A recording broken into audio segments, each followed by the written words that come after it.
एक मित्र ने पूछा है कि जो होश के बारे में कहा गया है वो हम अपने कामकाज में, ऑफिस में, दुकान में कार्य करते समय कैसे आचरण में लाएं। होश में रहने पर ध्यान जाए तो काम कैसे हो। काम में होते हुए होश का क्या स्थान और साधना हो सकती। दो तीन बातें ख्याल में लेनी चाहिए। एक, होश कोई अलग प्रक्रिया नहीं है। आप भोजन कर रहे हैं तो होश कोई अलग प्रक्रिया नहीं है कि भोजन करने में बाधा डाले। जैसे मैं आपसे कहूं कि भोजन करें और दौड़ें, तो दोनों में से एक ही हो सकेगा, दौड़ना या भोजन करना। आपसे मैं कहूं कि दफ्तर जाएं तब सोएं, तो दोनों एक ही हो सकेगा, सोएं या दफ्तर जाएं। होश कोई प्रतियोगी प्रक्रिया नहीं है। भोजन कर सकते हैं होश रखते हुए या बेहोशी में। होश भोजन की करने में बाधा नहीं बनेगा। होश का अर्थ इतना ही है कि भोजन करते समय मन कहीं और ना जाए, भोजन करने में ही हो। मन कहीं और चला जाए तो भोजन बेहोश हो जाए। आप भोजन कर रहे हैं और मन दफ्तर में चला गया है।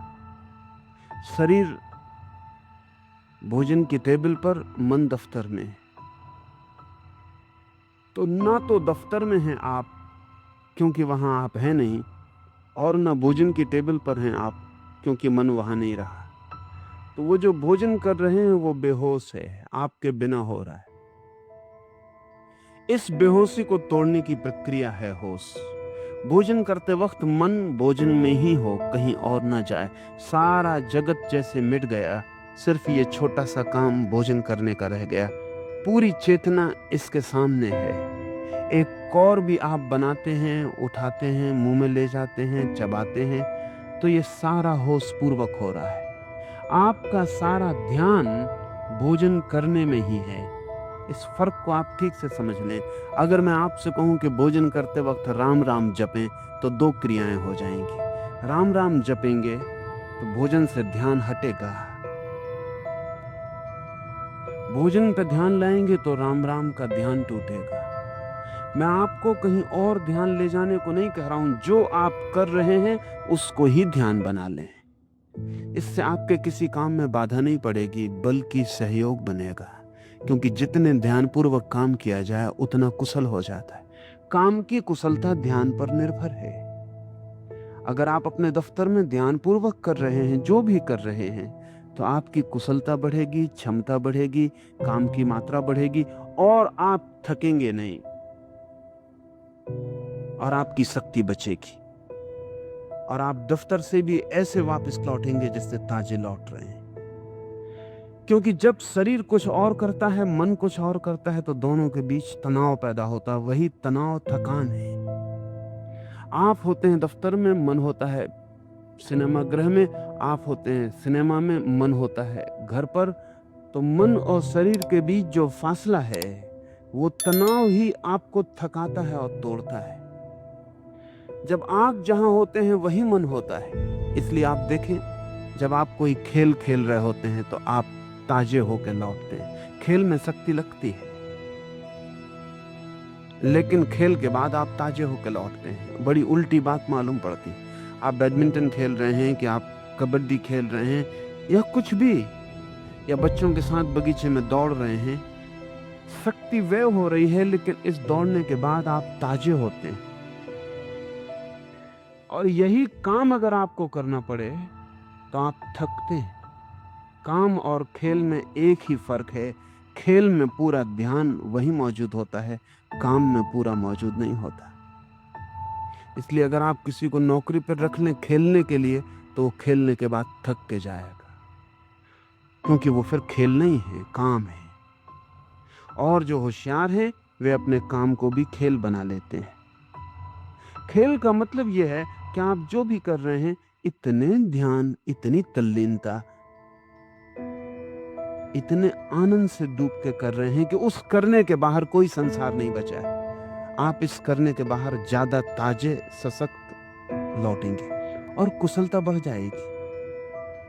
जो भी हम ध्यान से करते हैं उसकी कुशलता बढ़ जाती। लेकिन अनेक लोग ध्यान का मतलब समझते हैं जोर जबरदस्ती से की गई एकाग्रता, तो आप थक जाएंगे। अगर आप जबरदस्ती अपने को खींच के किसी काम पर मन को लगाते हैं तो आप थक जाएंगे। तब तो ये ध्यान भी एक काम हो गया। जो भी जबरदस्ती किया जाता है वो काम हो जाता है। ध्यान को भी आनंद समझें, इसको भी बेचैनी मत बनाएं। ये आपके सिर पे एक बोझ ना हो जाए कि मुझे ध्यान पूर्वक ही काम करना है। इसको चेष्टा और प्रयत्न का बोझ ना दें, हल्के हल्के इसे विकसित होने दें, इसको सहारा दें। जब भी ख्याल आ जाए तो होश पूर्वक करें, भूल जाए तो चिंता ना लें। जब ख्याल आ जाए फिर होश पूर्वक करने लगे। अगर आपने तय किया कि अब मैं काम अपना होश पूर्वक करूंगा तो आप कर पाएंगे आज ही, ऐसा नहीं है, वर्षों लग जाएंगे। क्षण भर भी होश रखना मुश्किल है। तय करेंगे कि होश पूर्वक चलूंगा, 2 कदम नहीं उठा पाएंगे और होश कहीं और चला जाएगा, कदम कहीं और चलने लगेंगे। उससे चिंतित ना हो, पश्चाताप ना करें। लाखों लाखों जीवन की आदत है बेहोशी की, इसलिए दुखी होने का कोई कारण नहीं। हमने ही साधा है बेहोशी को, इसलिए किससे शिकायत करने जाएं। और परेशान होने से कुछ हल नहीं होता।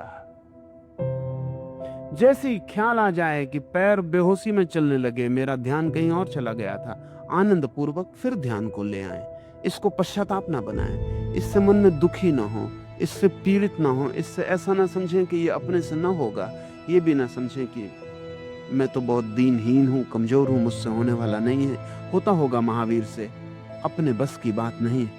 बिल्कुल ना सोचें, महावीर भी शुरू करते हैं तो ऐसा ही होगा। कोई भी शुरू करता है तो ऐसा ही होता है। महावीर इस यात्रा का अंत है, प्रारंभ पर वे भी आप जैसे हैं। अंत आपको दिखाई पड़ा है, महावीर के प्रारंभ का आपको कोई पता नहीं है। प्रारंभ में सभी के पैर डगमगाते हैं। छोटा बच्चा चलना शुरू करता है, अगर वो आपको देख ले चलता हुआ और सोचे कि ये अपने से ना होगा, आप भी ऐसे ही चले थे, आपने भी ऐसे ही कदम उठाए थे और गिरे थे। और 2 कदम उठाने के बाद बच्चा फिर चारों हाथ पैर से चलने लगता है, सोच के कि ये अपने बस की बात नहीं, या भूल ही जाता है कि 2 कदम से चलना था, फिर चारों से घिसटने लगता है। ठीक प्रमाद को तोड़ने में भी ऐसा ही होगा। 2 कदम आप होश में चलेंगे, फिर अचानक 4 हाथ पैर से बेहोशी में चलने लगेंगे। जैसे ही होश आ जाए फिर खड़े हो जाएं। चिंता मत लें इसकी कि बीच में होश क्यों खो गया। इस चिंता में समय और शक्ति खराब ना करें, तत्काल होश को फिर साधने लगे। अगर 24 घंटे में 24 क्षण भी होश सध जाए तो आप महावीर हो जाएंगे। काफी है, इतना भी बहुत है। इससे ज्यादा की आशा मत रखें, अपेक्षा भी मत करें। 24 घंटे में अगर 24 क्षणों को भी होश आ जाए तो बहुत है। धीरे धीरे क्षमता बढ़ती जाएगी। और वो जो बच्चा आज सोच रहा है कि अपने बस के बाहर है 2 पैर से चलना, एक दिन वो 2 पैर से चलेगा और कोई प्रयत्न नहीं करना पड़ेगा, कोई प्रयास नहीं रह जाएगा। तो ये ध्यान रख लें, ध्यान को काम नहीं बना लेना है। नहीं तो बहुत से धार्मिक लोग ध्यान को ऐसा काम बना लेते हैं कि उनके सिर पे पत्थर रखा है। उसकी वजह से उनका क्रोध बढ़ जाता है, क्योंकि जिससे भी बाधा पड़ जाती है उस पर वो क्रोधी हो जाते हैं। जो काम में उनका ध्यान नहीं टिकता वो उस काम को छोड़ के भागना चाहते हैं। जिनके कारण असुविधा होती है उनका त्याग करना चाहते हैं। ये सब क्रोध है। इस क्रोध से कोई हल नहीं होगा।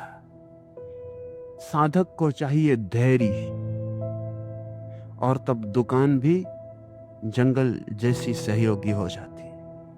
साधक को चाहिए अनंत प्रतीक्षा, और तब घर भी किसी भी आश्रम से महत्वपूर्ण हो जाता है। निर्भर करता है आपके भीतर के धैर्य, प्रतीक्षा और सतत सहज प्रयास पर। प्रयास तो करना ही होगा, लेकिन उस प्रयास को एक बोझिलता जो बनाएगा वो हार जाएगा। जीवन में जो भी महत्वपूर्ण है वो प्रतीक्षा से, सहजता से, बिना बोझ बनाए प्रयास से उपलब्ध होता है। सच तो यह है कि हम कोई भी चीज आज भी कर सकते हैं, लेकिन अधैर्य ही हमारा बाधा बन जाता है। उससे उदासी आती है, निराशा आती है, हताशा पकड़ती है और आदमी सोचता है नहीं, ये अपने से न हो सकेगा। ये जो बार बार हताशा पकड़ती है, ये अहंकार का लक्षण है। आप अपने से बहुत अपेक्षा कर लेते हैं पहले, फिर उतनी पूरी नहीं होती। वो अपेक्षा आपका अहंकार है। एक क्षण भी होश सधता है तो बहुत है। एक क्षण जो सधता है, कल 2 क्षण भी सध जाएगा। और ध्यान रहे, एक क्षण से ज्यादा तो आदमी के हाथ में कभी होता नहीं। 2 क्षण तो किसी को इकट्ठे मिलते नहीं, इसलिए 2 क्षण की चिंता भी क्या। जब भी आपके हाथ में समय आता है, एक ही क्षण आता है। अगर आप एक क्षण में होश साध सकते हैं तो समस्त जीवन में होश सध सकता है। इसका बीज आपके पास, एक ही क्षण तो मिलता है हमेशा, और एक क्षण का होश साधने की क्षमता आप में है। आदमी एक कदम चलता है एक बार में, कोई मीलों की छलांग नहीं लगाता, और एक एक कदम चल के आदमी हजारों मील चल लेता है। जो आदमी अपने पैर को देखेगा और देखेगा एक कदम चलता हूं, 1 फीट पूरा नहीं हो पाता, 1000 मील कहां पार होने वाले हैं, यहीं बैठ जाए। लेकिन जो आदमी ये देखता है कि अगर एक कदम चल लेता हूं तो एक कदम 1000 मील में कम हुआ, और अगर जरा सा भी कम होता है तो एक दिन सागर को भी चुकाया जा सकता है। फिर कुछ भी अड़चन नहीं है। इतना चल लेता हूं तो 1000 मील भी चल लूंगा, 10,000 मील भी चल लूंगा।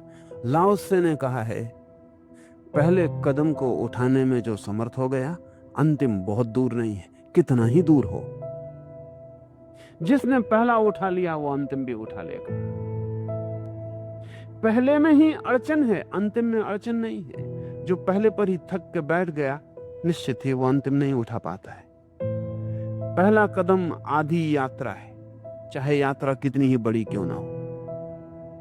जिसने पहले कदम के रहस्य को समझ लिया, वो चलने की तरकीब समझ गया, विज्ञान समझ गया। एक एक कदम उठाए जाना है, एक एक पल को प्रमाद से मुक्त करते जाना है। जो भी करते हो होश पूर्वक करें। होश अलग काम नहीं है, उस काम को ही ध्यान बना लें। महावीर और बुद्ध इस मामले में अनूठे। दुनिया में और जो साधन पद्धतियां हैं, वे सब ध्यान को अलग काम बनाती हैं। वे कहती हैं रास्ते पे चलो तो राम को स्मरण करते रहो। वे कहती हैं कि बैठे हो खाली तो माला जपते रहो। कोई भी पल ऐसा ना जाए जो प्रभु स्मरण से खाली हो।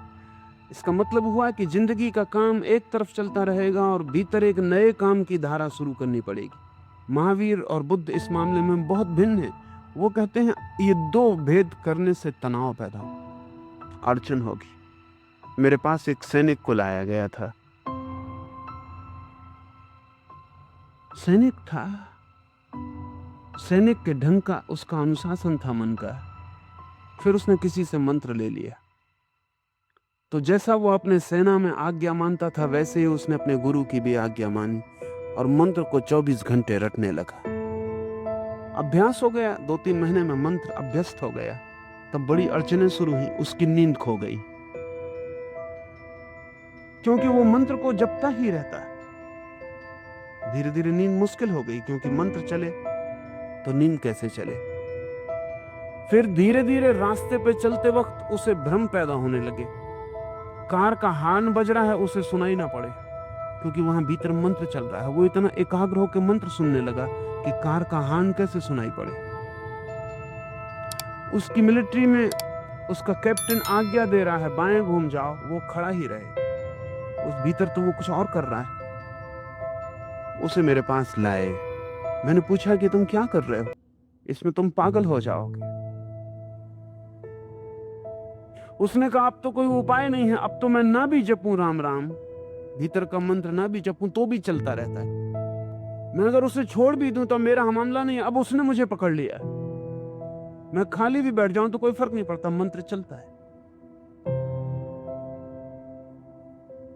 इस तरह की कोई भी साधना पद्धति जीवन में उपद्रव पैदा कर सकती है, क्योंकि जीवन की एक धारा है और एक नई धारा आप पैदा कर लेते हैं। जीवन ही काफी बोझिल है और एक नई धारा तनाव पैदा करेगी। और अगर इन दोनों धाराओं में विरोध है तो आप अड़चन में पड़ जाएंगे। महावीर और बुद्ध अलग धारा पैदा करने के पक्ष में नहीं है। वो कहते हैं जीवन की जो धारा है, इसी धारा पर ध्यान को लगाओ, इसमें भेद मत पैदा करो, द्वैत पैदा मत करो। ध्यान ही चाहिए ना, तो राम राम पर ध्यान रखते हो, क्या सवाल हुआ? श्वास चलती इसी पर ध्यान रख लो।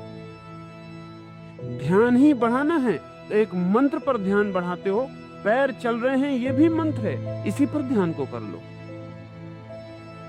भीतर कुछ गुनगुनाओगे, उस पर ध्यान करना है। बाजार पूरा गुनगुना रहा है, चारों तरफ शोरगुल हो रहा है, इसी पर ध्यान कर लो। ध्यान को अलग क्रिया मत बनाओ, विपरीत क्रिया मत बनाओ। जो चल रहा है, मौजूद है, उसको ही ध्यान का ऑब्जेक्ट, उसको ही ध्यान का विषय बना लो। और तब इस अर्थों में महावीर की पद्धति जीवन विरोधी नहीं है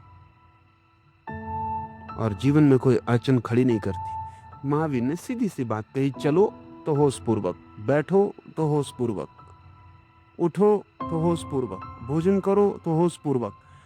जो भी तुम कर रहे हो जीवन की क्षुद्रतम क्रिया, उसको भी होश पूर्वक किए चले जाओ। क्रिया में बाधा ना पड़ेगी, क्रिया में कुशलता बढ़ेगी और होश भी साथ साथ विकसित होता चला जाएगा। एक दिन तुम पाओगे सारा जीवन होश का एक दीप स्तंभ बन गया, तुम्हारे भीतर सब होशपूर्ण हो गया है।